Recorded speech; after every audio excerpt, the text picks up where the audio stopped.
प्रिय श्रद्धालुओं, जय श्री कृष्णा, जय श्री राम, जय श्री राधे राधे, जय श्री महाकाल। इस वीडियो में आपको श्रवण कराएंगे राजा शांतनु का गंगा जी से विवाह होना और भीष्म पितामह के जन्म की कथा। वैशंपायन जी बोले, हे राजन, अब मैं तुमको महात्मा भीष्म की उत्पत्ति सुनाता हूँ। इक्ष्वाकु वंश में महाभीष्म राजा परम प्रतापी थे। एक दिन अन्य देवताओं के साथ महाविष्णु ब्रह्मा जी के पास उपस्थित थे। उसी समय गंगा जी आई। वायु के वेग से उनका आंचल उड़ गया। अन्य लोगों ने अपने नेत्र नीचे कर लिए, परंतु राजा महाविष्णु गंगा के रूप को टकटकी बांधे देखते रहे।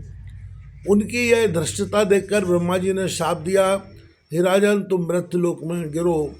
जिस गंगा को तुमने ताका है वह तुम्हारा अप्रिय करेगी, और जब तुम उस पर क्रोध करोगे तो इस शाप से मुक्त हो जाओगे। राजा महाविष्णु शांतनु राजा हुए।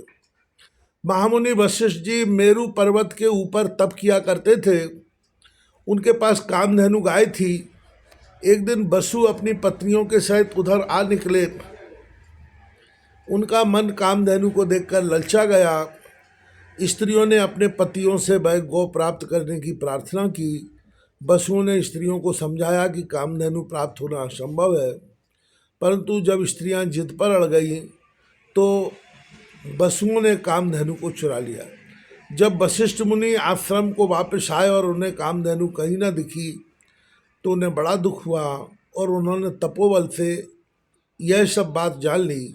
वशिष्ठ जी को वसुओं पर क्रोध आया और उन्होंने उनको शाप दिया, तुमने देवलोक में रहकर मृत्युलोक के प्राणियों की भांति चोर कर्म किया है, अतः तुम इस मृत्युलोक को जन्म लो।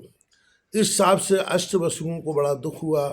उन्होंने वशिष्ठ जी से प्रार्थना की कि हे महामुनि, कृपा करके हमें ऐसी युक्ति बताइए जिससे हम इसके शाप से मुक्ति प्राप्त करें।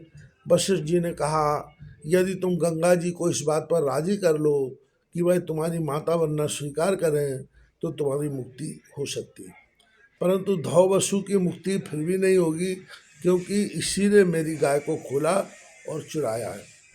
अष्टवसु गंगा जी के पास जा विनय करने लगे कि हे माँ, आप हमें वशिष्ठ जी को के शाप से मुक्ति दिलाने के लिए हमारी माता बनना स्वीकार करें। गंगा जी को ब्रह्मा जी की बात स्मरण थी, अतः उन्होंने शर्त उनकी बात स्वीकार कर ली। एक दिन राजा शांतनु शिकार खेलते खेलते गंगा जी के किनारे निकल गए। यहाँ उन्होंने एक सुंदर नारी को वन में विचरण करते देखा। राजा शांतनु उसे देखकर मोहित हो गए।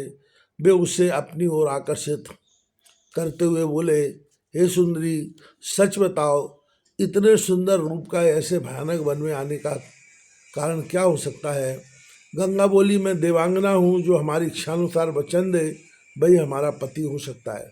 शांतनु को यह बात सुनकर बड़ी प्रसन्नता हुई। उन्होंने गंगा की बात को स्वीकार कर लिया। गंगा ने कहा, हे राजन, मैं जो काम करूं उससे बाधक न बनिएगा, अन्यथा मैं चली जाऊंगी।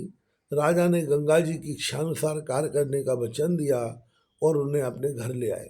गंगा जितनी रूपवती थी उतनी ही विद्वान और कार्यकुशल थी। उन्होंने सहज ही राजा शांतनु को अपने वश में कर लिया।